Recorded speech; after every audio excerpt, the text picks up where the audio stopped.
Hi guys, welcome back. സജനത്താത്തയുടെ യൂണിവേഴ്സിലോട്ടാണ് നിങ്ങളെ ഞാൻ ഈ ഒരു വീഡിയോക്കകത്തോടെ കൂട്ടിക്കൊണ്ട് പോകുന്നത്. ഇപ്പൊ നിങ്ങൾ ചിന്തിക്കുന്നുണ്ടായിരിക്കും, ഈ യൂണിവേഴ്സ് ഇതുവരെ തീർന്നില്ലേടേ എന്നുള്ളത്. ഞാനും ഇത് തന്നെയാണ് വിചാരിച്ചത്, ഇതുവരെ തീർന്നില്ല എന്നുള്ളത്. കാര്യം മറ്റൊന്നുമല്ല, കഴിഞ്ഞ ദിവസങ്ങളിൽ ഇവര് മുഖ്യമന്ത്രിക്കും DGP അറിയാൻ വേണ്ടിയിട്ടാണ് വീഡിയോ ഇടുന്നത്. ഇതിന് മുകളിൽ ഒരു വീഡിയോ ഇടാൻ താല്പര്യപ്പെടുന്നില്ല എന്നൊക്കെ പറഞ്ഞ് അങ്ങനെ ഒരു വീഡിയോ ഇട്ടിട്ട് അതിന്റെ തൊട്ടു പുറകെ തന്നെ ദാണ്ട്ര അടുത്തൊരു വീഡിയോ ആയിട്ട് വന്നിരിക്കുകയാണ്. ഇത് കഴിഞ്ഞിട്ട് ഈ സജനത്താത്തയും ദിയാസനയും കൂടെ ഇൻസ്റ്റാഗ്രാമിൽ അങ്ങോട്ടും ഇങ്ങോട്ട് സ്റ്റോറി ഇട്ടിട്ട് അടി വെക്കുന്നു. അത് കഴിഞ്ഞ് ദിയാസനയുടെ ഒരു വീഡിയോ വരുന്നു. അതിനുശേഷം ഇന്നലെ ദിയാസന ഒരു ലൈവ് വീഡിയോ ആയിട്ട് വരുന്നു. അങ്ങനെ ഇത്രയൊക്കെ കണ്ടപ്പോഴത്തേക്കിന് നമ്മളെന്തിനാ നമുക്ക് കിട്ടുന്ന ഒരു ക്വാർട്ടർ മന്തി വെറുതെ ആകുന്നതെന്ന് വിചാരിച്ചു. അപ്പൊ പിന്നെ നമുക്ക് റിയാക്ട് ചെയ്യാം സുഹൃത്തുക്കളെ. ആദ്യം തന്നെ സജനത്താത്തയ്ക്ക് പറയാനുള്ള കാര്യങ്ങൾ നമുക്കൊന്ന് കേൾക്കാം. ഇപ്പം ഒരു വല്ലാത്ത രീതിയിൽ ഒരു വോയിസ് റെക്കോർഡ് വന്ന് ഇറങ്ങിക്കൊണ്ടിരിക്കുക. അത് ദയവ് ചെയ്ത് നിങ്ങൾ ഈ യൂട്യൂബ് ചാനൽസ് ആരെ ഇടുന്നത് എത്രയോ ഞങ്ങളുടെ വോയിസ് റെക്കോർഡ് എല്ലാം നിങ്ങൾ ചാനൽ ആരെ ഇടുന്നുണ്ട്. പക്ഷേ ഇത് നിങ്ങൾ ലീഗൽ വശം മനസ്സിലാക്കാതെ നിങ്ങൾ ഈ ലീക്കായ ഈ വോയിസ് റെക്കോർഡ്, ആ 17 വയസ്സുകാരിയായ കുട്ടിയുടെ വോയിസ് റെക്കോർഡും എന്റെ വോയിസ് റെക്കോർഡും ഇപ്പം പല ചാനലിൽ കിടന്ന് പോയിക്കൊണ്ടിരിക്കുകയാണ്. പക്ഷേ നിങ്ങൾ ഒരു കാര്യം മനസ്സിലാക്കുക, ആ കുട്ടിയുടെ പേര് വരെ അതിനകത്ത് വന്നിട്ടുണ്ട്. നമ്മൾ ഒരു എവിടെയെങ്കിലും ഒരു കുട്ടിക്കോ അല്ലെങ്കിൽ ആർക്കെങ്കിലും ഇങ്ങനത്തെ ഒരു സംഭവം നടന്നാൽ നമ്മൾ അതിജീവിത എന്ന് പറഞ്ഞ പേര് പോലും നമ്മൾ ആരുടെയും പറയില്ല. ഗൈസ്, നിങ്ങൾക്ക് എൻ്റെ അടുത്തൊന്നും തോന്നരുത് ഞാൻ ഒരു അല്പം ചീപ്പാവുകയാണ്. ചേച്ചി എന്തോന്നാ പറഞ്ഞേ? നമ്മൾ ഒരു എവിടെയെങ്കിലും ഒരു കുട്ടിക്കോ അല്ലെങ്കിൽ ആർക്കെങ്കിലും ഇങ്ങനത്തെ ഒരു സംഭവം നടന്നാൽ നമ്മൾ അതിജീവിത എന്ന് പറഞ്ഞ പേര് പോലും നമ്മൾ ആരുടെയും പറയില്ല. സ്ത്രീയെ ഈ പരട്ട പെണ്ണുമ്പുള്ള ആ പെൺകൊച്ചിനെ വിളിച്ചിട്ട്, ഇപ്പൊ പെൺകുട്ടിക്ക് 18 വയസ്സായിട്ടുണ്ടാവും, ആ പെൺകുട്ടിനെ വിളിച്ചിട്ട് ഇത്തരത്തിൽ ഇതെല്ലാം പറയാനെ കൊണ്ട് ഇല്ലെങ്കിൽ ഞാൻ ഇതെല്ലാം പുറത്തുവിടും, മാങ്ങ തേങ്ങ ചക്കത്തോടെ ആ പെൺകൊച്ചിനെ പേടിപ്പിച്ചിട്ട് ആ വോയിസ് കാര്യങ്ങളൊക്കെ ഇവർ പുറത്ത് വിട്ടത് ഐഡന്റിറ്റി പോലും ഹൈഡ് ചെയ്യാണ്ടിട്ടാണ്.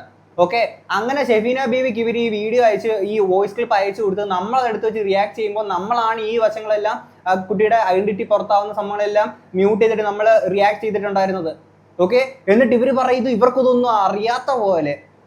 ഇത് എന്റെ വിശ്വാസത്തോടെ ഞാൻ 2 ചാനലിൽ കൊടുത്തിട്ടുണ്ടായിരുന്നു. കാരണം വെച്ച് കഴിഞ്ഞാൽ ഇത് എന്റെ സത്യാവസ്ഥ മനസ്സിലാക്കാൻ ഇതാണ് സംഭവം എന്ന് പറഞ്ഞുണ്ട്. പക്ഷെ അവരും അത് തന്നെ അവരുടെ ലീഗൽ വശം അവർക്ക് അറിയാവുന്നുണ്ട്. ആ ചാനലുകാർ ഇട്ടിട്ടില്ല, അവരും അത് പറയുന്നുണ്ട്. പിന്നെ ഒരു കേസ് നടന്നിട്ട് മൈനർ ആയിട്ടുള്ള ഒരു പെൺകുട്ടിയുടെ കേസിൽ ഇങ്ങനെ ഒരു വിഷയം ഉണ്ടെന്നുണ്ടെങ്കിൽ നിങ്ങളുടെ ഭാഗം ന്യായീകരിക്കാൻ കണ്ട ചാനലിന് വോയിസ് അയച്ചു കൊടുക്കുകയാണോ നിങ്ങൾ ചെയ്യേണ്ടത്? ആ പെൺകുട്ടിനെ കൊണ്ട് പോലീസ് സ്റ്റേഷനിൽ പോയിട്ട് ലീഗലി മൂവ് ചെയ്യണോ നിങ്ങൾ ചെയ്യേണ്ടത്?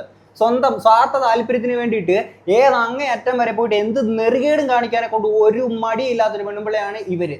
എന്നിട്ട് പറയുന്ന കേട്ടില്ലേ, ഇവർ ഇതൊന്നും അറിഞ്ഞില്ല, നിങ്ങൾ എന്തിനാ അങ്ങനെയൊക്കെ ചെയ്ത? ഞാൻ 2 ചാനലിൽ മാത്രമേ അയച്ചു കൊടുത്തോളൂ. എന്റെ പൊന്നോ, സാധനവും മിസ്സായത് തികച്ചും ദിയാസനയുടെ കയ്യിൽ നിന്ന് തന്നെയാണ്. പല യൂട്യൂബ് ചാനലിലും കയ്യിലെത്തിയെന്ന് ഞാൻ വിശ്വസിക്കുന്നുണ്ട്. കാരണം ഇനി എനിക്ക് ആട്ടാൻ വയ്യ. എന്റെ പൊന്നു പെണ്ണുപിള്ളേ, ഈ വോയിസ് പുറത്തു വന്നിരിക്കുന്നത് ഷെഫീന ബീവിയുടെ കയ്യിൽ നിന്നല്ലേ? ഈ ഷെഫീന ബീവി ദിയാസനയുടെ അമ്മായിയമ്മ ഉള്ള കന്നന്തിരി മൊത്തം വിളിച്ച് പറയുന്ന ആ ഒരു ഇന്റർവ്യൂ എടുത്തേക്കുന്ന, ദിയാസനയുടെ അമ്മായിയമ്മയുടെ ഇന്റർവ്യൂ എടുത്തേക്കുന്ന ഷെഫീന ബീവിക്ക് ദിയാസന ഇത്തരത്തിൽ ഈ ഒരു വോയിസ് കൊടുത്ത് അയച്ചു കൊടുത്തു എന്ന് പറയുമ്പോഴത്തേക്കിന് നമ്മളൊക്കെ മണ്ണപ്പം ചുട്ടല്ല തിന്നുന്നത്. അതാദ്യം നിങ്ങൾ മനസ്സിലാക്കുക. ഓക്കെ, ദിയാസനെ അയച്ചു കൊടുത്തു എന്നുള്ളത് ഇത് ഇവര് തന്നെ അയച്ചു കൊടുത്തേക്കുന്ന സാധനമാണ്. എന്നിട്ട് ലാസ്റ്റ് പണിയായെന്ന് മനസ്സിലായപ്പോഴത്തേക്കും നൈസായിട്ട് സ്കൂട്ടാവാ, ഇത് നമുക്കറിയത്തില്ല, ദിയാസനെ കൊടുത്തുന്നത്.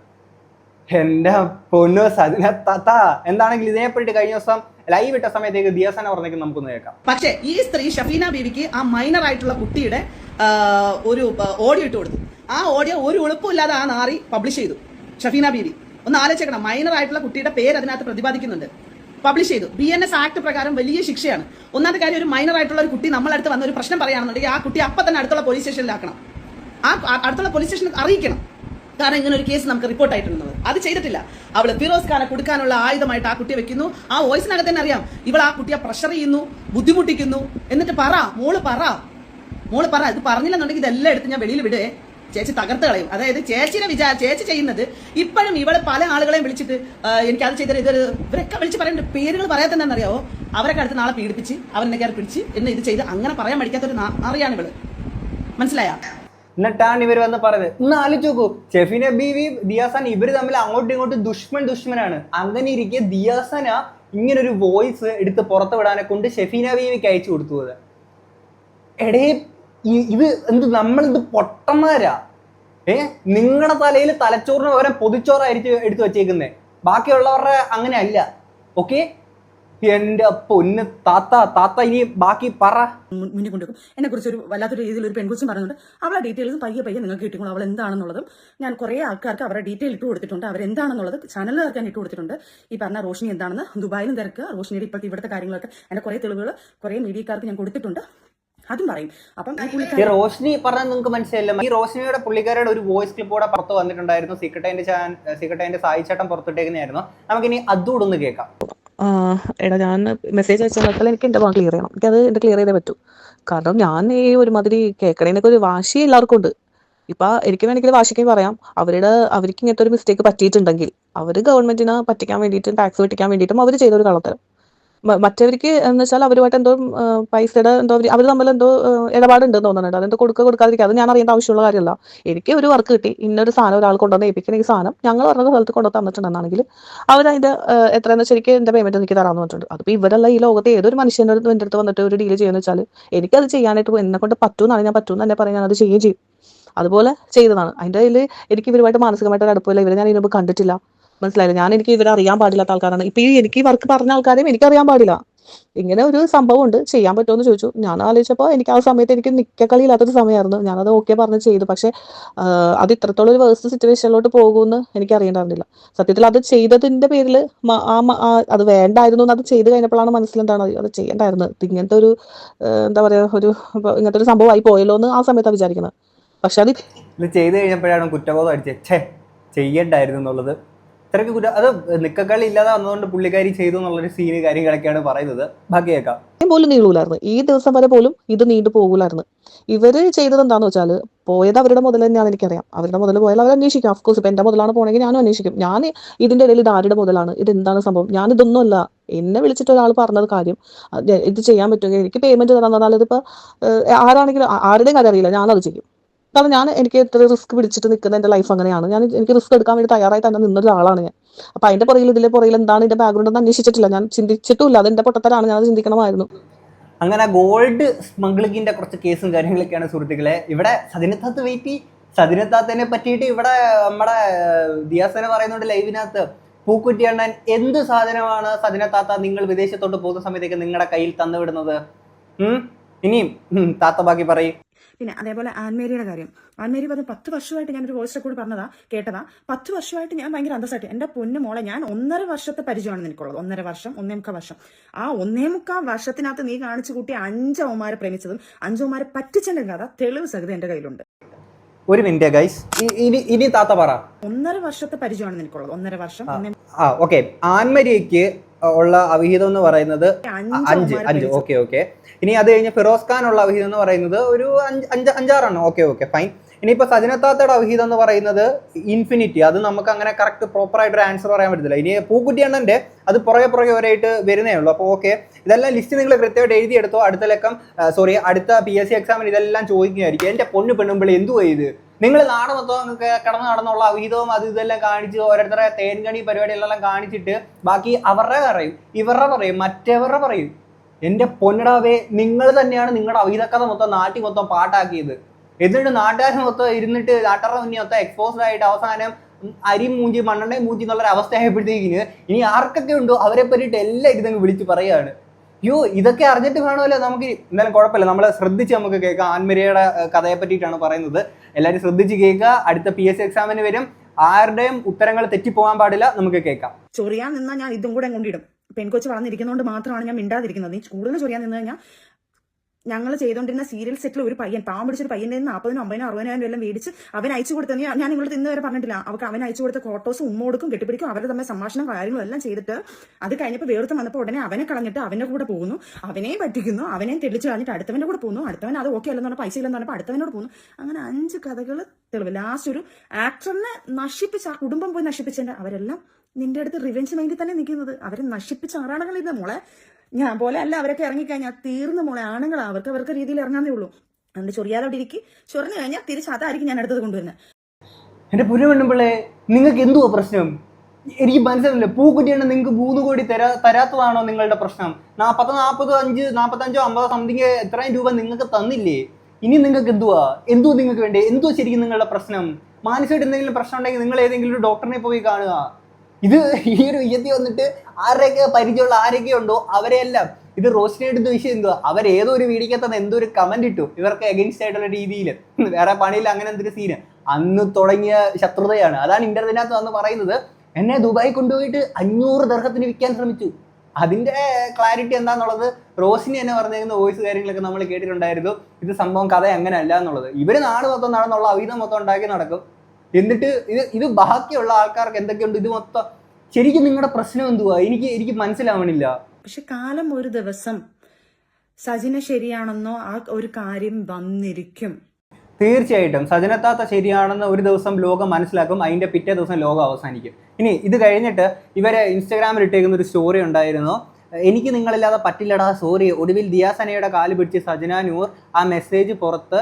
അപ്പം ഇവര് അതിനകത്ത് ക്യാപ്ഷൻ കൊടുത്തിട്ടുണ്ട്, അങ്ങനെ ഒരു അവസ്ഥ എനിക്ക് ഉണ്ടായ അതിലും ഭേദം ഞാൻ പോയെങ്ങും മരിക്കുന്നതാണ് നല്ലത്. എന്തായാലും നല്ല രീതിയിൽ ദിയാസന ക്യാഷ് ഇറക്കുന്നുണ്ടെന്ന് ഇതോടെ കാണുമ്പോൾ മനസ്സിലാകുന്നുണ്ട്. ആ ഇറക്കാലോ, ക്യാഷ് ഒത്തിരി ഉണ്ടല്ലോ. എം ഡി ഇതിന്റെ കേസാണ് പറയുന്നത്. നമ്മൾ പാവം 3 കോടിയും മേടിച്ച് വീട്ടിലിരിക്കുവാണേ. നാണമുണ്ടോ നിങ്ങൾക്ക്? 3 കോടിയുടെ കണക്ക് വിടും. 10-45 ലക്ഷം രൂപ നിങ്ങൾക്ക് ക്യാഷ് ആയിട്ടും അല്ലാതെയൊക്കെ തന്നതിന്റെ കണക്കുകൾ പൂക്കുറ്റിയെണ്ണം പറഞ്ഞതിന്റെ വോയിസ് നമ്മൾ കേട്ടു. എൻ്റെ പൊന്നോ. എന്നിട്ട് ദിയാസന ബിഗ് ബോസ് 1:42 അങ്ങോട്ട് മിസ്ഡ് കോൾ ചെയ്തേക്കുന്ന മിസ്ഡ് വീഡിയോ കോളാണ് കേട്ടോ. വാട്സപ്പിൽ എന്നെ ഇങ്ങോട്ട് എന്നെ വിളിച്ചുകൊണ്ടിരിക്കുകയാണ്. കോംപ്രമൈസ് ആണെങ്കിൽ നടക്കില്ല മോളെ. എന്നിട്ട് എൻ്റെ കയ്യിൽ സ്ക്രീൻഷോട്ട് എടുക്കുന്നതിൻ്റെ ഇടയ്ക്ക് അറിയാതെ ഒരു കോൾ അങ്ങോട്ട് പോയിട്ടുണ്ട്. ഇനി ദയവായിട്ട് പറയരുത് ഞാൻ അങ്ങോട്ട് വിളിച്ചതാണെന്ന്. പ്ലീസ്, അതിനുള്ള തെളിവാണ് ഞാനിത് ഇട്ടതെന്നും പറഞ്ഞുകൊണ്ട് ഇത് കഴിഞ്ഞിട്ട് ഇവരുടെ കോൾ അങ്ങോട്ട് ഒരു 2:36 2:30 അങ്ങോട്ടേക്ക് ഒരു കോൾ, അത് കൈ തട്ടിപ്പോയെന്നുള്ളതാണ് ഇവർ പറയുന്നത്. അപ്പോൾ ഇനി ദിയാസന സ്റ്റോറി ഇട്ടിട്ടുണ്ട്. ആ ഇങ്ങോട്ട് വന്ന വീഡിയോ കോൾ ആരും കാണാതെ പോകരുതേ, ബാക്കി വഴിയെ പറയാം, കോംപ്രമൈസ് തേങ്ങാന്നും പറഞ്ഞുകൊണ്ട് ഇട്ടിട്ടുണ്ട്. എടേ, കൊച്ചു പിള്ളേരെ കാട്ടി കഷ്ടമാണ് ഇവരുടെയൊക്കെ കാര്യം എന്ന് പറഞ്ഞു കഴിഞ്ഞാൽ. എന്നെ കോൾ ചെയ്തു, കണ്ടു, എന്നെ അവർ കോൾ ചെയ്തു. അപ്പോൾ തൊട്ടപ്പുറത്ത് എന്നെ കോൾ ചെയ്തില്ല, അവർ കോൾ ചെയ്തായിരുന്നു പറഞ്ഞിട്ട് എന്തുവാ ഇത്?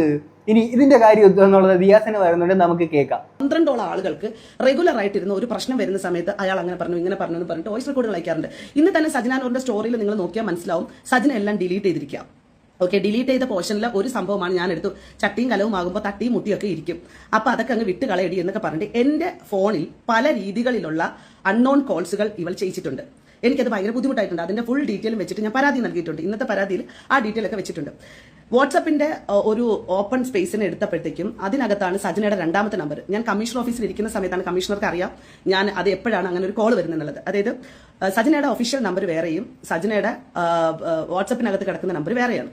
അപ്പോൾ വാട്സപ്പിനകത്ത് കിടക്കുന്ന നമ്പറാണ് വാട്സപ്പിനകത്തൂടെ കയറാൻ പറ്റുന്നത്. കാരണം അത് മെയിൻ ഇതിനകത്ത് കിടക്കുന്നില്ല. എനിക്ക് വാട്സപ്പിൽ മാത്രമേ കയറാൻ പറ്റുന്നുള്ളൂ. അങ്ങനെ ഇവിടെ ഞാൻ ബ്ലോക്ക് ചെയ്ത് വെച്ചിരുന്നിട്ട് ഇന്നലെ സൺഡേ എൻ്റെ ഫോൺ അൺബ്ലോക്ക്ഡ് ആയിരിക്കുന്നുണ്ട്. കാരണം ഞാൻ റീസെറ്റ് ചെയ്തിട്ടുണ്ടായിരുന്നു എൻ്റെ ഫോൺ. പല നമ്പറുകളും ബ്ലോക്കും അൺബ്ലോക്കും എങ്ങനെ ആയിട്ടുണ്ടെന്നുള്ളത് എനിക്കറിയില്ല. അൺബ്ലോക്ക്ഡ് സൺഡേ ആയിട്ടുണ്ട് എൻ്റെ ഫോണിൽ. അതിൻ്റെ പ്രൂഫ് എൻ്റെ കയ്യിലുണ്ട്.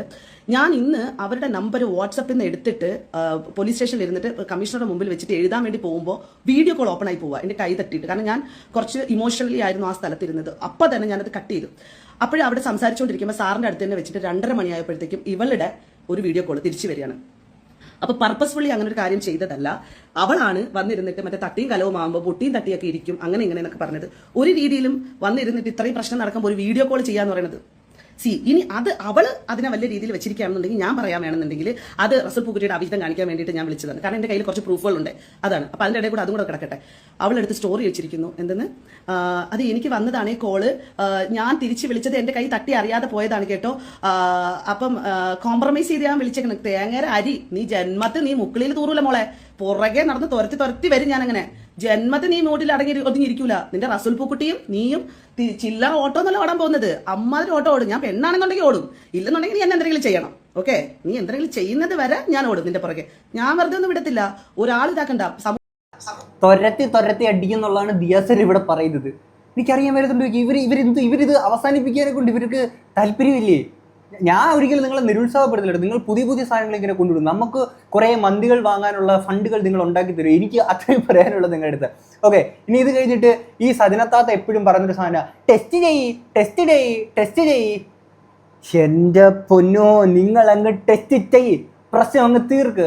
ഈ സജനത്താത്ത ആദ്യം നിങ്ങൾ ചെയ്യുമെന്ന് പറഞ്ഞാൽ നിങ്ങൾ എന്താ ഇതുവരെ ചെയ്ത് അങ്ങോട്ട് കാണിക്കാത്തത്? ഇനി ദിയാസന പുള്ളിക്കാരി പറയാൻ നമുക്ക് കേൾക്കാം. നേരം തന്നെ മ്യൂസിയം പോലീസ് സ്റ്റേഷനിൽ പരാതി നൽകി അതിന്റെ സ്റ്റേറ്റ്മെന്റ് ഞാൻ സ്റ്റോറി ഇട്ടിട്ടുണ്ടായിരുന്നു. അത് കഴിഞ്ഞതിന് ശേഷം ഞാൻ ഈ പറഞ്ഞ പോലെ ഡിഫോമേഷന് ഞാൻ ഫയൽ ചെയ്തു. അതിന് കുറച്ച് പ്രോസസ്സുകൾ ഉണ്ടായിരുന്നത് കൊണ്ടിട്ട് കുറച്ച് ഡിലേ വന്നായിരുന്നു. ഇപ്പോൾ അത് പാസ്സായിട്ടുണ്ട്. അവസാനം അവൾക്കൊരു വക്കീൽ നോട്ടീസ് അയച്ചു. അവൾ പറഞ്ഞ അഡ്രസ്സിലേക്കാണ് അയച്ചിട്ടുണ്ടായിരുന്നത്. ഞങ്ങൾക്കൊക്കെ അറിയുന്ന അഡ്രസ്സിലേക്ക് അയച്ചിട്ടുണ്ടായിരുന്നു. ആ വീട് മാറിപ്പോയി. അതായത് അവൾ ആരോപിച്ച എനിക്ക് നല്ല പ്രൈവസിയൊക്കെ ഉള്ള ഭയങ്കര ഹാപ്പിനെസ് ഉള്ള ഭയങ്കര സന്തോഷമുള്ള ഒരു വീടുണ്ടായിരുന്നു. ഇത് എന്തെന്ന് ശാസ്തമംഗലത്ത് ഒരു വീട്. ആ വീട്ടിൽ നിന്ന് അവൾ പോയി ഗൈസ്. ആ വീട്ടിൽ നിന്ന് അവൾ പോയി. വലിയ പ്രൂഫായിരുന്നല്ലോ അത് ദിയാസനക്കെതിരെയുള്ള. ആ പ്രൂഫിനെ കളഞ്ഞിട്ട് അവൾ ഓടിപ്പോയി ഗൈസ്. മനസ്സിലായോ? നിങ്ങളത് മനസ്സിലാക്കണം. അവിടുന്ന് പോയി. ഇതുവരെ മ്യൂസിയം പോലീസ് സ്റ്റേഷനിൽ നിന്ന് സ്റ്റേറ്റ്മെന്റ് എടുക്കാൻ അവളുടെ ഭാഗത്ത് നിന്ന് വിളിപ്പിച്ചു. ഇതുവരെയ്ക്കും വന്നിട്ടില്ല. ഓക്കെ, ഇതുവരെയ്ക്കും ആ സ്റ്റേറ്റ്മെന്റ് എടുക്കാൻ ആയിട്ട് വിളിപ്പിച്ചിട്ട് അവൾ വന്നിട്ടില്ല. ഫോൺ അറ്റൻഡ് ചെയ്യുന്നില്ല, ഒന്നും ചെയ്തില്ല. മ്യൂസിയം പോലീസ് സ്റ്റേഷൻ അത് FIR ആക്കി. അതെന്താ നിങ്ങൾ ഫോൺ എടുക്കാത്തത്? നിങ്ങൾക്കും പോലീസുകാരോട് നിങ്ങൾ കാക്കി കണ്ട കണ്ണടയ്ക്കുന്ന സ്വഭാവം നിങ്ങൾക്കും ഉണ്ട്. അപ്പുറത്തൊരു യൂണിവേഴ്സിറ്റിയിൽ ഇതുപോലെ തന്നെ ആയിരുന്നു. കാക്കി കണ്ട കണ്ണടയ്ക്കുന്ന അവിടെ ഒരു മെറ്റാ ക്ലാസ് ആയിരുന്നു. ഇവിടെ നിങ്ങൾക്ക് ഇതുപോലെ ഇപ്പോൾ കാക്കിയുടെ കോള് വന്നു കഴിഞ്ഞാൽ നിങ്ങൾ ഫോൺ എടുക്കൂല. പിന്നെ എന്തും ഇവിടെ കിടന്ന് ഇത്രയും വലിയ ചോദ്യം വേലയും കാണിക്കുന്നത്? മുഖ്യമന്ത്രി അറിയാൻ വേണ്ടി, DGP അറിയാൻ വേണ്ടി. എന്നാൽ ഇവരാരും വിളിച്ചാൽ ഫോൺ എടുക്കല്ല കേട്ടോ. പിന്നെ എന്തുവാ ഇവിടെ നിങ്ങൾ ആ ഒരു വീട് വിട്ടിട്ട് നിങ്ങൾ പോയി. ഇപ്പം വേറെ ആൾക്കാർ അവിടെ വരുവാണെങ്കിൽ ഇപ്പം അങ്ങനെ പോയെങ്കിൽ അവിടെ ഈ പറയുന്ന എവിഡൻസ് കളക്ട് ചെയ്യാൻ എന്ത് ചെയ്യും അവിടെ? ഇപ്പം ദിയാസന അവിടെ വന്നിട്ട് ഫെബ്രുവരി 15-ാം തീയതി വന്നിട്ട് ഇതുപോലെ ചെയ്തു എന്ന് പറയുമ്പോൾ അന്നേ ദിവസത്തെ കാര്യങ്ങൾ അല്ലെങ്കിൽ അതിൻ്റെ തെളിവ് കാര്യങ്ങളൊക്കെ എടുക്കാൻ ഇത്തരം സാധനങ്ങളാണെങ്കിൽ നിങ്ങൾ അങ്ങനെ പോയി കഴിഞ്ഞാൽ എന്നാ ചെയ്യുക? വീട് മാറിപ്പോയി കഴിഞ്ഞാൽ അപ്പം നിങ്ങൾക്ക് ശരിക്കും എന്താ പ്രോബ്ലം? ഒന്നാമത്തെ കാര്യം നിങ്ങൾ എല്ലാവരും മനസ്സിലാക്കാൻ വേണ്ടി വളരെ കൃത്യമായിട്ട് പറയാം. എനിക്കെതിരെ വന്ന അലിഗേഷനിൽ സമൂഹത്തിന്റെ മുമ്പിൽ പറയാണ് ഞാൻ ടെസ്റ്റ് റിപ്പോർട്ട് എടുക്കാൻ കൊടുത്തിട്ടുണ്ട്. ഓക്കെ, അതിന്റെ റിസൾട്ട് വരും. വെയിറ്റ് ആൻഡ് സീ നിങ്ങൾ. ഓക്കെ, അതൊന്ന്. കാരണം നമുക്ക് ആക്സസബിൾ ആകുന്ന ടെസ്റ്റ് റിപ്പോർട്ടുകൾ നമുക്ക് എടുക്കാൻ പറ്റും. ഇല്ലെങ്കിൽ നിങ്ങൾ ആര് വേണമെങ്കിലും ഒരു പരാതി കൊടുത്ത് അതിന്മേൽ അന്വേഷണം നടത്തി അതിന്റെ ഫർദർ ആയിട്ടാണ് കൂടുതൽ കാര്യങ്ങൾ, ഏത് ടെസ്റ്റ് റിപ്പോർട്ട് എടുക്കാനാണെങ്കിലും കൂടുതൽ കാര്യങ്ങൾ ചെയ്യാൻ സാധിക്കുക. അത് ഇവിടുത്തെ നിയമമാണ്. അല്ലാതെ നമ്മൾ എടുത്ത് കൊടുത്തോന്ന് പറഞ്ഞ് പോയി കഴിഞ്ഞാൽ ഒരു കാര്യങ്ങളും പറ്റത്തില്ല. എന്താണെങ്കിലും ദിയാസന പുള്ളിക്കാരി ടെസ്റ്റ് ചെയ്യാനെ കൊണ്ട് പോയിട്ടുണ്ട്. അപ്പം ഇതിപ്പോ ഈ വിഷയം തുടങ്ങിയിട്ട് കുറച്ചധികം ദിവസങ്ങളായില്ല. അപ്പൊ ഇതിന്റെ ഇടയ്ക്ക് ഇനി ടെസ്റ്റ് ചെയ്യുമ്പോഴത്തേക്കും അത്രയും ഈ പറയുന്ന ക്ലാരിറ്റിയിൽ ഇവർ ഉപയോഗിച്ചിട്ടുണ്ടോ ഇല്ലയോ എന്നുള്ളത് നമുക്കറിയാനോ കാര്യങ്ങളൊക്കെ പറ്റുന്ന കാര്യത്തില്ല. ബട്ട് പുള്ളിക്കാരി ചെയ്യാമെന്നുള്ള സാധനം അങ്ങനെ ടെസ്റ്റിന് കാര്യങ്ങളൊക്കെ കൊടുത്തിട്ടുണ്ട്. ഈ കാര്യത്തിൽ നമ്മളൊക്കെ ഷമീറിനെ കണ്ടുപിടിക്കണം. അത് തൊപ്പി യൂണിവേഴ്സിറ്റി, അത് അടുത്ത യൂണിവേഴ്സിറ്റിയാണ്. ഷമീർ ഇത് വന്നത് നേരെ പോയി ടെസ്റ്റ് ചെയ്തിട്ട് വന്നിട്ട് ദാണ്ടറ കാണണ ഞാൻ ടെസ്റ്റ് ചെയ്തതാണെന്ന് പറഞ്ഞിട്ട് അവിടെ ഷമീർ കാണിച്ചിട്ടുണ്ടായിരുന്നു. അതാണ് ഷമീർ. പക്ഷെ ടെസ്റ്റ് ചെയ്ത് കാണിക്കുന്നു പറഞ്ഞേക്കുന്ന തൊപ്പി അത് കാണിച്ചിട്ടോ അല്ലെങ്കിൽ അതിന്റെ കാര്യങ്ങളൊന്നും കാണിക്കുന്നില്ല. ഇവിടെ അതുപോലെ തന്നെ ഈ കേസിനകത്ത് ടെസ്റ്റ് ചെയ്യുന്ന പറഞ്ഞേക്കുന്ന ദിയാസനെ ഇപ്പം പറഞ്ഞ ലാസ്റ്റ് അവസാനം പോയി ടെസ്റ്റ് ചെയ്തെന്നുള്ളൊരു സാധനം പറയുന്നുണ്ട്. അപ്പം തൊട്ടപ്പുറത്ത് സജനത്താത്ത നിങ്ങൾ എന്ത് ചെയ്യാത്തേ? റസൂൽ പൂക്കുട്ടി സനി ചേച്ചിയുടെ ഒരു തേങ്ങയില്ല. റസൂൽ പൂക്കുട്ടി പറ്റിക്കാൻ കൊടുത്തത്. ഇപ്പോഴും റസൂൽ പൂക്കുട്ടിയുടെ വിചാരം വയറ്റി കിടക്കുന്ന റസൂൽ പൂക്കുട്ടിയുടെ ആണെന്ന് പോലും അറിഞ്ഞൂടാ. അപ്പൊ ആ ട്രോഫി പൂക്കുട്ടിയുടെ അല്ലേ? എൻ്റെ അണ്ണ വേറെ ആരോ കളിച്ച് ജയിച്ചതിന്റെ ട്രോഫിയാണ് നിങ്ങളുടെ തലയിൽ അടിച്ചേൽപ്പിക്കാൻ ശ്രമിക്കുന്നത്. നിങ്ങൾ ഈ 10-45 ലക്ഷം രൂപയും കൂട്ടത്തിൽ ഈ പറയുന്ന ഡയമണ്ട് റിങ്ങും അത് ഇതൊക്കെ കൊടുത്തത് അത് വെറുതെ ആയി പോയോ അണ്ണ? എന്നിട്ട് റസൂൽ പൂക്കുട്ടി വരണ്ടിട്ട് നിൽക്കുക. കാരണം എന്താണെന്നറിയോ? റസൂൽ പൂക്കുട്ടി അങ്ങനെ സജിനക്കെതിരെ ഏതെങ്കിലും രീതിയിൽ തിരിഞ്ഞെന്ന് അങ്ങനെ കണ്ട പിന്നെ റസൂൽ പൂക്കുട്ടി പോയി ആത്മഹത്യ ചെയ്താൽ മതി. അതുകൊണ്ടിട്ട് റസൂൽ പൂക്കുട്ടി പേടിച്ച് മുള്ളി ഇങ്ങനെ ഇരിക്കും. റസൂൽ പൂക്കുട്ടി മുള്ളി ഇരിക്കുന്നതോറും റസൂൽ പൂക്കുട്ടിയുടെ ഭാര്യനെ റസൂൽ പൂക്കുട്ടി കൊന്നുകൊണ്ടിരിക്കുകയാണ്. സത്യം ഇതാണ്. കഴിഞ്ഞ ഇയാൾ അയച്ചിരിക്കുന്ന മെസ്സേജ് ദിയാസന ഒരു സ്റ്റോറി ഇട്ടിട്ടുണ്ടായിരുന്നു. ഷാജിത്ത പുള്ളിക്കാരി ബ്രോക്കൺ ആണ്, തൻ്റെ മക്കളെയും ഇല്ലാണ്ടാക്കി താൻ സ്വയം ഇല്ലാണ്ടാവും എന്നുള്ളൊരു സീനിയറിയ അത്തരം ഒരു സിറ്റുവേഷനിലാണെന്നുള്ളത്.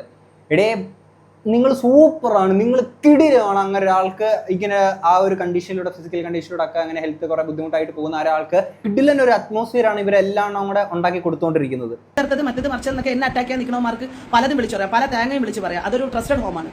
ആ സ്ഥലത്ത് പോയിട്ട് നിങ്ങൾക്ക് അന്വേഷിക്കാം, അവിടുത്തെ CC ക്യാമറ പരിശോധിക്കാം, നിങ്ങൾക്ക് അവിടുത്തെ ഡീറ്റെയിൽസ് എടുക്കാം. അത് നിങ്ങൾ ബന്ധപ്പെട്ട അതോറിറ്റി ആയിട്ട് ബന്ധപ്പെട്ട് പോകണം. എന്റെ ഡീറ്റെയിൽ മാത്രമാണ് അയാൾ എനിക്ക് തന്നിട്ടുള്ളത്. എനിക്ക് മറ്റാരുടെയും ഡീറ്റെയിൽ തരത്തില്ല. എന്റേത് മാത്രം തന്നത്. മനസ്സിലായില്ലേ? അത് അവരവരുടെ കാര്യങ്ങൾക്ക് വേണ്ടിയിട്ട് പോയി. നിങ്ങൾക്ക് അതിനകത്തൊരു കള്ളമോ അതിനകത്തൊരു പ്രശ്നമോ നിങ്ങൾക്ക് ഫീൽ ചെയ്തിട്ടുണ്ടെന്നുണ്ടെങ്കിൽ ഉറപ്പായിട്ടും അടുത്തുള്ള പോലീസ് സ്റ്റേഷനിൽ പോയിട്ട് ഇങ്ങനൊരു സംഭവമുണ്ട്, ഇവരൊരു ഫേക്ക് സാധനം കാണിക്കുന്നു നിങ്ങൾ പരാതി എടുത്തിട്ട് പോകും. ഈ സംഭവം പുള്ളിക്കാരി ഫെബ്രുവരി മാസം 15-ാം തീയതി സജനത്താത്തയുടെ വീട്ടിലുണ്ടായിരുന്നു. അവിടെ വെച്ചിട്ടാണ് ഇത് ഉപയോഗിച്ചെന്നുള്ള സീൻ പറയുന്നുണ്ടല്ലോ. അപ്പൊ അത് വിട്ടിട്ട് പുള്ളിക്കാരി പോയി. ഇപ്പൊ അത് വേറെ ആർക്കും കൊടുത്ത് അങ്ങനെ കാര്യങ്ങളൊക്കെ പോയിട്ടുണ്ട്. അപ്പൊ അന്നേ ദിവസം പുള്ളിക്കാരി എവിടെയാണെന്നുള്ളത് ആ ഒരു ട്രസ്റ്റിൽ പോയേക്കാണെന്നുള്ള സംഭവങ്ങൾ പുള്ളിക്കാരി അവിടെ ഒരു വീഡിയോ ചെയ്തിട്ടുണ്ടായിരുന്നു. അപ്പൊ അതിനകത്തുള്ള ഒരു രജിസ്റ്ററിൽ പുള്ളിക്കാരിയുടെ പേര് അവിടെ എഴുതപ്പെട്ടേക്കുന്ന സംഭവത്തിൽ നമ്മളുടേതായിട്ടുള്ള കൺഫ്യൂഷൻസ്, നമുക്കെന്തോ അതങ്ങോട്ട് പൂർണ്ണമായിട്ട് വിശ്വസിക്കാനുള്ള ആ ഒരു കുറെ കൺഫ്യൂഷൻസ് കിടക്കുന്നതിന്റെ നമ്മൾ വീഡിയോക്കകത്ത് രേഖപ്പെടുത്തിയിട്ടുണ്ടായിരുന്നു. അപ്പൊ ഇവർ പറയുന്ന പോലെ തന്നെ പോലീസുകാർ അങ്ങനെ എന്തെങ്കിലും ഉണ്ടെങ്കിൽ അവിടുത്തെ CCTV വിഷ്വൽസും കാര്യങ്ങളൊക്കെ എടുത്തിട്ട് കാര്യങ്ങളൊക്കെ പോകുമല്ലോ. പക്ഷേ ഈ ഒരു കേസ് FIR ആയിട്ട് രജിസ്റ്റർ ചെയ്തിട്ട് അങ്ങനെ കാര്യങ്ങളൊക്കെ പോയാൽ മാത്രമേ ഇതൊക്കെ സംഭവിക്കുകയുള്ളൂ. പക്ഷെ സജന താത്ത എന്താണ്, സജന താത്തയുടെ ഈ പറയുന്ന തേൻ കുടിക്കുന്നു പറക്കുന്നു പരാഗണമായിട്ട് നടക്കുന്ന പൂക്കുറ്റണ്ണനും സജന താത്തയും. അപ്പൊ അവർക്ക് ഇതൊക്കെ ഒന്ന് ആൾക്കാർ ഇതൊന്നും മാഞ്ഞു കിട്ടാൻ വേണ്ടിയിട്ട് കാണിക്കുന്ന പരിപാടികളാണ് ഓരോന്ന് അപ്പുറത്തോട്ട് ഇപ്പുറത്തോട്ട് ഈ അങ്ങോട്ടും ഇങ്ങോട്ടും എറിഞ്ഞുകൊണ്ടിരിക്കുന്നത്. സജനയും കാണിച്ചു വെച്ചിരിക്കുന്ന ഇല്ലീഗൽ ആക്ടിവിറ്റികൾ. റസൂൽ പൂക്കുട്ടി സജനേനെ പുറത്തേക്ക് വിടുന്നതും കൊണ്ടുപോകുന്ന റസൂൽ പൂക്കുട്ടിയാണ് ടിക്കറ്റ് എടുത്ത് കൊടുത്തത് ദുബായിൽ നിന്ന് ഒരിക്കൽ വരാൻ വേണ്ടിയിട്ട്. അന്ന് റസൂൽ പൂക്കുട്ടി സജനയുടെ കയ്യിൽ എന്താ കൊടുത്തുവിട്ടെ? എനിക്ക് ഇൻഫർമേഷൻ കിട്ടി, എല്ലാ പ്രശ്നങ്ങൾക്ക് ശേഷം കിട്ടിയത് ഇൻഫർമേഷൻ. ഇവിടെ ഏതോ ഒരു പെണ്ണ് വന്ന് നിന്നിട്ട് വിഷയം പറഞ്ഞു എന്ന് പറഞ്ഞു സജനയ്ക്കെതിരെ. ആ പെണ്ണ് പ്രശ്നമാണെങ്കിൽ ആ പെണ്ണിനെതിരെ കേസ് ഉണ്ടാവട്ടെ. പക്ഷെ ആ പെണ്ണിന്റെ കൂടെയാണ് അവൾ നിന്നത്. ഇനി അവൾ ഗോൾഡ് കരിയർ ആയെന്ന് പറഞ്ഞാലും അവൾ മറ്റതാണെന്ന് പറഞ്ഞാലും അവൾ മറിച്ചതാണെന്ന് പറഞ്ഞാലും ഇവള് പറഞ്ഞായിരുന്നല്ലോ ഇന്റർവ്യൂവിൽ വന്നിരുന്നു. ഇവളും അതിന്റെ പാർട്ടാണ്, ഇവളും അതിന്റെ പ്രതിഫലം പറ്റിയിട്ടുണ്ട്. സജന അതിന്റെ പ്രൂഫ് ഉണ്ട്. സജന അവിടെ നിന്ന് അയക്കുന്ന വോയിസ് മെസ്സേജ്, മോളെ പേടിയാവണം മക്കളെ എന്നാലും ഞാനിത് കൊണ്ടുവരികയാണേ എന്ന് പറയുന്നതിന്റെ പ്രൂഫ് ഉണ്ട്. സജന സ്വർണ്ണക്കടത്ത് നടത്തിയതിന്റെ പ്രൂഫ് ഉണ്ട്. ഇന്ന് കമ്മീഷൻ ഓഫീസിലെ എല്ലാ സാധനങ്ങളാണ് വെച്ചത് ഞാൻ. അപ്പൊ ഇതൊക്കെയാണല്ലേ ഇവരുടെ ഇല്ലീഗൽ ബിസിനസ്. ഓഹോ, എന്നിട്ടാണ് സജന താത്ത വന്ന് വലിയ നന്മരം കളിക്കുന്നത്. തെളിവുകൾ സഹിതം ഇതുപോലെ കൊടുത്തിട്ടുണ്ട്, പോലീസുകാർ കൊടുത്തിട്ടുണ്ടെന്നുള്ള കാര്യമാണ് ഇവിടെ പറയുന്നത്. ഇങ്ങനെയാണെങ്കിൽ നിങ്ങൾ പെടുവല്ലോ താത്ത. ഹലോ, എക്സ്ക്യൂസ് മീ, സജന നൂർ. വിളിച്ചത് സജന നൂർ എന്നാണെങ്കിലും ഉദ്ദേശിച്ചത് അതല്ല. കാര്യം അത്രയ്ക്കുള്ള ഫ്രസ്ട്രേഷൻ പുള്ളിക്കാരിക്ക് ഉണ്ട്. ഇനി ഇതിൻ്റെ കൂടെ ദിയാസന റീസെൻ്റ് ആയിട്ട് ഇട്ടേക്കുന്ന ഒരു സ്റ്റോറി കൂടെ ഉണ്ടായിരുന്നു. ഇന്നലെ എനിക്ക് മൊബൈൽ കോൾ ഭീഷണി, എന്നെ കൊന്നുകളയും, MDMA കാരി എനിക്കും കൂടി കുറച്ച് താ, ഇങ്ങനെയൊക്കെ പറഞ്ഞ് എനിക്ക് ഭീഷണി ഉണ്ടായി. കൂടാതെ എൻ്റെ കുടുംബത്തെ മുഴുവൻ തെറി വിളിച്ചു, പുറത്തേക്ക് ഇറങ്ങി വരാൻ വരെ വെല്ലുവിളിച്ചു. ജീവിതത്തിൽ ആദ്യമായാണ് ഇത്തരത്തിലൊരു ഭീഷണി. ഞാൻ മുമ്പ് കൊടുത്ത ഒരു പരാതിക്കാരനുമായി സജനയുടെയും പൂക്കുട്ടിയുടെയും കൊട്ടേഷനാണ്. മുൻപ് കൊടുത്ത ഞങ്ങളെ ആക്രമിച്ച കേസിൽ ഒരു പ്രതിയും നിലവിൽ വഞ്ചിയൂർ കോടതിയിൽ കിടക്കുന്ന കേസെന്നും പറഞ്ഞുകൊണ്ട് അങ്ങനെ കൊടുത്തേക്കുന്ന ഒരു സംഭവമാണ്. അപ്പം പൂക്കുട്ടിയണ്ണനും സജന താത്തയും കൂടെ ഫണ്ട് ഇറക്കിയിട്ട് ഓരോ വീഡിയോ വരുന്നതും, അതുകൂടാതെ ഇത്തരത്തിൽ നേരിട്ട് കായികപരമായിട്ട് നേരിടാനുള്ള നിലയിലോട്ട് ഇവർ കാര്യങ്ങളൊക്കെ മാറിയോ? എന്തുവാ ഇത്? അപ്പൊ കളി കുറച്ചുകൂടെ കാര്യമായിട്ടുള്ള രീതിയിലോട്ടാണ് ഇപ്പം പൊക്കോണ്ടിരിക്കുന്നത്. അങ്ങനെയുള്ളപ്പോഴത്തേക്കിന് നാളെ ഈ കൂട്ടത്തിൽ ആർക്കെങ്കിലും എന്തെങ്കിലുമൊക്കെ പറ്റിയിട്ട് ലാസ്റ്റ് അയ്യോ അങ്ങനെ പറ്റി ഇങ്ങനെ പറ്റി എന്ന് പറഞ്ഞുകൊണ്ട് സിസ്റ്റം ലാസ്റ്റ് കോമാളിയായിട്ട് നിൽക്കരുത്. അപ്പൊ ഈ സിസ്റ്റം ഇത് നമ്മുടെ ഇതെല്ലാം കണ്ടുകൊണ്ടിരിക്കുകയാണല്ലോ. ഓൾറെഡി ഇവരെല്ലാം പബ്ലിക്കിലാണ് ഈ പറയുന്ന കൊട്ടേഷന്റെ ആണെങ്കിലും ഡ്രഗ്സിന്റെ ആണെങ്കിലും എല്ലാം കൊണ്ട് പബ്ലിക്കിൽ പരസ്യമായിട്ട് കൊണ്ടിടുകയാണ് ഇവരെ എല്ലാ കാര്യങ്ങളും. അങ്ങനെയുള്ളപ്പം എത്രയും ഫാസ്റ്റ് ആയിട്ട് ഈ കാര്യങ്ങളിലൊക്കെ കൊടുത്തേക്കുന്ന കേസുകളിലൊക്കെ ഒരു നടപടി കാര്യങ്ങളൊക്കെ ഉണ്ടാക്കിയില്ല എന്നുണ്ടെങ്കിൽ ഈ കൂട്ടത്തിൽ ഏതെങ്കിലും ഒരാൾ ചിലപ്പം നാളെ ഇല്ലാത്ത ഒരവസ്ഥയിലോട്ട് പോകുന്ന കാര്യങ്ങളൊക്കെ വന്നേക്കാം. ഓക്കെ, അപ്പൊ അതുകൊണ്ട് ഇത്രയും കേട്ടിട്ട് നിങ്ങൾക്ക് എന്താ തോന്നുന്നുള്ള തീർച്ചയായിട്ടും കമന്റ് ബോക്സിൽ പറയാം. നമുക്ക് അടുത്തൊരു വീഡിയോ ആണ്. അപ്പൊ ശരി.